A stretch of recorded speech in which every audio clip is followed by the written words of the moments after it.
We're here. So most of the time, by the way, guys, you see how he's she's like a devil. So most of the time when you start ZBrush, you will see her like this because you haven't applied any material. So let's go to materials and find, so here in this red thing, and find the basic material and click it. And now basic material. So basic material, I think it's, for me, I like to sculpt with this material. So you just go here and change it, because by default it is matte cap red wax.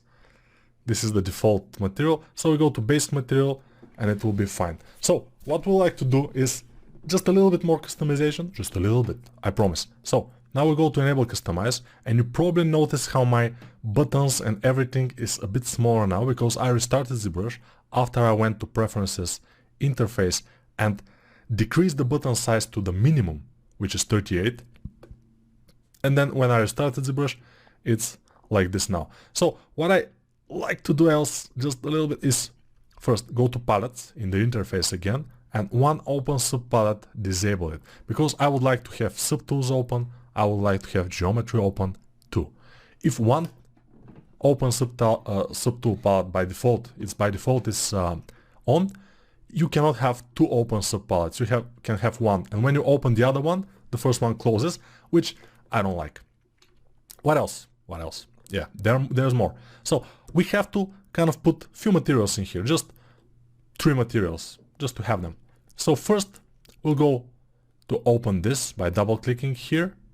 You see, double clicking on this, and we're here. Close the brush and go to material from the top in here. Material, then drag this and put it under the brush, and then we have material. And now you have those materials that you have chosen already, so this matte cap wax and the basic material, and we will enable customize, drag the basic material in here and drop it, and we'll have it here. Then we'll go to our material here and find the toy plastic material, pretty good for eyes, and just take it, we click on it, and now we take it from here and put it here. Don't worry that our model is like this now. And then the other material that we want to take is probably metal material. It will be nice. So let's go to this big thing and then find metal here in the bottom part. You know, the materials, so standard materials, those materials are materials with certain settings. We can change them and everything. So metal materials, for example, have the metalness, have also the glossiness, or specular a little bit up, and now it's metal. So we just click it and then take it from here and drop it in here. Metal material, it's okay. Now we go back to our basic material. The other materials are, the top materials are matte cap materials, those here. They are absolutely preset materials. There is not too much that we can change on them. The gold material is nice, by the way. I use it all the time. But those materials we cannot, they are not affected by the light in ZBrush. In ZBrush we have a light. Yeah, it's normal, and the light is here in the light menu. And we can even move it, you see? I'm just moving this kind of orange dot on this sphere, but if I click on it, just click on it, it goes back, behind. And now we have a rim light. But if I click on it again, it goes in front. And we can add more lights by double clicking on them. Double click, a lot of lights. But we don't need them, of course. Just double click on them again to disable them. First click is to select the light, and second click is to disable or enable it. And then we go back to our first light to select it, and it's okay. So now disable customize store config, okay. Now we have to start doing our character. You can use, for example, if you already have used the PureRef application. PureRef is application which is pure ref, like pure reference. PureRef is free application. You can use it. You can dock it on top, always on top, and put it here to have your our concept. But I do a little bit different things. So from here, how to start a new kind of a project, a new mesh, a new thing without going through Lightbox and changing the whole project. I, for example, want to save this head to be here, and I want to start our new project as a new tool in here. So what I do, let me show you. I disable Lightbox or just close it, and I go to this star, always on the star. I click on the star, and now we are on the star. This is a new tool. Now we go to append. Down here in the subtool menu, we go to append and click on sphere, and now we have a sphere. And now we are on the star here, and we delete the star. We don't need it, so we press delete. This is how you delete subtools, by the way. You have the subtool selected, you're on the subtool, and you press delete to delete it. But I don't want to delete the sphere, so now I have the sphere. Very nice, I like it. It's a little bit kind of too bright for my taste. Let me just change the light, put it a bit more upward like this, probably. Yeah. So we can also change the color to a bit darker value. Yes. I just change here to a bit darker than white. The white is too bright for me. So now we can start, but we don't have symmetry. So press X to have symmetry. In the beginning you will not have symmetry if you do it like I showed you. We went to the star, and now the star is, again, it's there. Because we can always add more and more tools and make more characters in the same kind of a project in ZBrush, which is kind of useful. So I press X to start, and now I can start sculpting, but I will not. What I want to do, I will want to put my concept in here. How to put it in here? How I do it? I do it from the texture menu. I go to import, and then I find my concept. So this is the original concept from Frank de Molière, and this is the concept that I cut a little bit in Photoshop. So I will open this. I cut it because I don't want it to take too much space in here. So, and now what happens? I selected it and nothing happens. You go to texture window again, and you see it here as a very tiny thumbnail. You click on it, so it's bigger thumbnail in here. You don't click on the bigger one. You click on it just to select it, and then you click add to spotlight button, which is this one. Not this one, turn on spotlight, not, just add to spotlight. And now it will be here.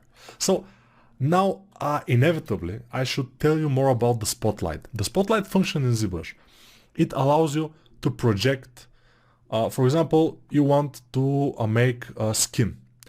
You take a skin on your character. You take a skin photograph, for example, you put it like this in ZBrush, and then you can draw with this. Let me show you. We can go to press Z and then go to alpha. You have to go to a brush which is RGB on only, and you just start drawing, and you see how everything in here is projected in the back. You see, those are the teeth and everything. So this is kind of the way to project some things. It's very important. It's very easy. I mean, we do it all the time, but now we don't want this. Now I will Control Z. Yes. Now what we want is, yeah, I Control Z it too many times. Shift Z, Control Z doesn't work. So let's go to texture again. Click on it. Add to spotlight. So what Shift Z and Z do? So Shift Z is hiding our spotlight. It's there, but it's hidden. Shift Z again will show it. So Shift Z, Shift Z. You see the shortcuts here. Shift Z, Shift Z, or Z. Z, Z, whatever. So hides and show the spotlight. The spotlight controls, which allows us to shrink the image, to make it bigger, to rotate it, to make it whatever, with Z, just Z. And they show. And with Z, they hide. Show them, and then we can move the image. How? Wherever you click, the control will go there, and then you can move from within the control. If you want to move the control itself, you can drag this inner orange circle just inside it, and you can drag it. But outside it, you just move the whole thing. So you will need only to know this, the scale here, the scale. So click on it and start to rotate the circle. And voila! Because the artist is French, that's why I say voila. Now, this has a little bit of a transparency. We can kind of dial it up or down from the opacity, and I want it to be fully transparent for now. So the opacity here will be, so whenever you kind of hover over those things, you will see their names. They are very tiny here and I barely see them even. But let me just put it here and try, yeah, scale, rotate, paint, intensity, saturation, contrast, smudge, clone. We don't use those. We use mostly opacity to have it down or up, and the scale. And rotation sometimes, but not too much. So now I want to hide those controls. Now again, super important message. If you want to start working and your spotlight is here, the only brush that will work now is the move brush. So you will start doing this, and let me fill this with some color, yes, like this. Just fill object. We'll start working, and suddenly when we choose our standard brush and try to do something, it doesn't work. And you say, my brushes are not working. And you write in the internet, my brushes are not working. Nobody will know why. I will tell you. When we put the spotlight here, we have to go to brush, samples, spotlight projection, and turn it off. When we turn it off, magically everything will work again. The spotlight needs this to turn it off. I mean, if you turn it on, you can project the spotlight to your mesh, which if you need it, it will be okay. But if you need it only for a concept, just to watch it like we do, we have to turn it off. So it's in brush menu, samples, which is the fourth option, create curve depth samples, and then the bottom, the most bottom thing, spotlight projection, we turn it off.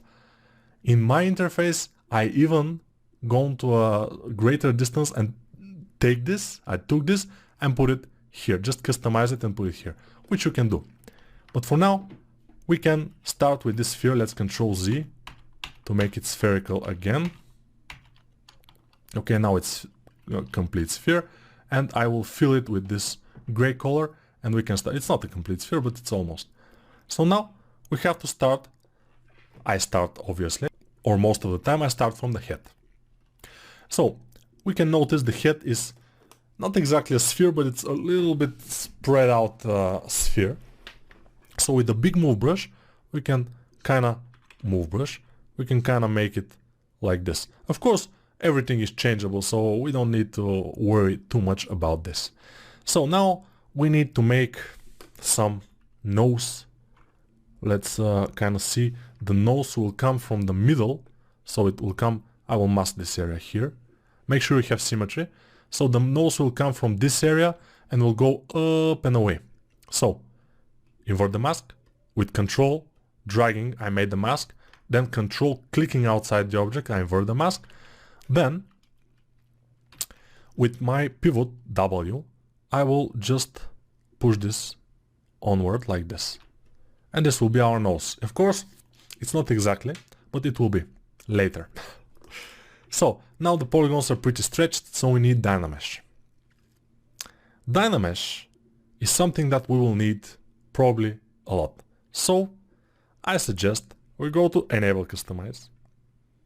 Take the Dynamesh from the Geometry menu, in the Tool menu, Geometry, find Dynamesh, open it, then Control-Alt with Enable Customize enabled, Control-Alt drag Dynamesh here, and Control-Alt drag the resolution slider also here. And that's all you need from the Dynamesh. You close it, you don't need it anymore. Now we just dial down the resolution to 56 or around that and click Dynamesh. And now it's Dynameshed. And if we want this to be sharper, we just smooth it. If it has low enough resolution, it will smooth and be smaller. Now, with the big move brush, from a bit of a distance, we can do this and make the nose. You see? I'm with the move brush, I'm just moving. I'm kind of going from the below to make it more sharp. And this is how we do it. This is kind of the thing. This will be the nose. Okay. So, clay tubes brush I selected, and then start making the smile. You see, I'm just kind of making the borders of the smile, this smile in here. And of course, if I make it wrong, I can then go with my move brush and do it better. It's not a problem. And then with my standard brush, I will dig it in. I will dig this in, so we have kind of the mouth cavity. And in the beginning it will look pretty odd, because when we don't have the teeth, this will look pretty odd, of course. But my Dynamesh is kind of selected. Now I can control drag to apply the Dynamesh and continue working without my polygons to be too stretched. Very nice. So, teeth. We have to do teeth also. Difficult, I know. But it's not that difficult, you will see. So, let's just make the form of the mouth a bit nicer. Now it looks like Woody the Woodpecker a little bit, but it's kind of normal. Let's kind of place with the Clay Tubes brush, which is our brush number 2 on the keyboard, place some eyes, and then with the big move brush I can flatten the whole thing a bit. But of course, when I put the ears, when I put the nose and everything and the teeth, I can kind of adjust the form to my liking. But let's put the ears now. So where are the ears? They start, at least this one, the innermost ear, start a little bit under this line of the mouth in here. The mouth is maybe a little bit more up than we have done it, so to have a bigger smile like this. And then behind it, what I will do for now is this, just a mask like this. And then invert the mask, and then with the big move brush I go 4 with the big move brush and then just drag it out. So what I did again, mask it with a small brush, whatever brush, maybe the move brush, but control drag to make a mask, then control click outside the object to invert the mask. Then with the big move brush I go a little bit away from the object and just make this, just a form outside. And then of course we can smooth it and it will become something like an ear. You see, it's pretty easy. Now I disable the mask and then smooth this, then maybe Dynamesh it with control dragging outside the object, and then with my move brush I will try to kind of make it look like this. And it's kind of strange that this part is the outer part of the ear, but it's here. I don't know, let's kind of make it. Maybe this also can be more inward in here. And then with the dumb standard brush I can go and drag in here. You see, this is organic modeling. I'm telling you which brush. For example, when I want to kind of make the outline of something, I go to my dumb standard brush with 7 and I dig it with Alt, or as I told you, in the by default it's without Alt you're digging or knifing. And then I don't need this to be that curvy, so I will go with my move brush and try to fix it, then smooth. I always smooth when I'm not sure about something. And if I have very thin geometry, by the way, you can kind of have very thin geometry here. Don't do this. Go to inflate brush and inflate it, because when it's very thin, let's deflate it to show you. So I will deflate it and now it's pretty thin. Now when I Dynamesh, sometimes it happens this way, but it's not a problem. Now, even if it happens, you don't need to go Control Z and fix something. You just need to inflate here a lot to have more meat and then Dynamesh. And then it's okay, then smooth with the shift and everything will be fine. So be careful about those things. So let's see now. We have the nose, we have the ear. The ear could be bigger, of course, because this character is cute and it relies on big ears, big nose, big teeth, kind of a big things. And the ears, of course, are one of the biggest things and the best, you see. So we have this kind of a flow from the nose to the mouth and down. And probably this, we will pull this with the move brush more inward, but I'm not sure yet because we don't have teeth. And maybe it's time to make some teeth, just to see what happens. or the nose here, but they will be separate objects. So let's go to our subtool. We are dragging here on the side, not on the menu itself, but just on the border here to just go up and down. You see? So now I will go here and append, and the teeth are looking more like a cube. So I'll go to append the cube, and this is our teeth. No, just one teeth, just one tooth. So I'll go to this tooth. By the way, perspective is pretty big. Let's go to draw and make it 85, not 50. Yeah, go to draw and just here where the camera is, just 85. And now this, I will go to my pivot with W. I make sure to not be on the head, but to alt click on this square or cube, and then W, and with the yellow rectangle in the middle, I make it smaller. Then I move it to see it away from it, from the head, smash it with the blue handle here, the blue rectangle handle, and make it small as probably one of his teeth. And I can make it a bit bigger because part of this will be dug inside his mouth. And now I can smooth it. And now you will see one of the wonders of ZBrush, which is, let me just make it a bit thicker. Okay. So this will be one of our teeth.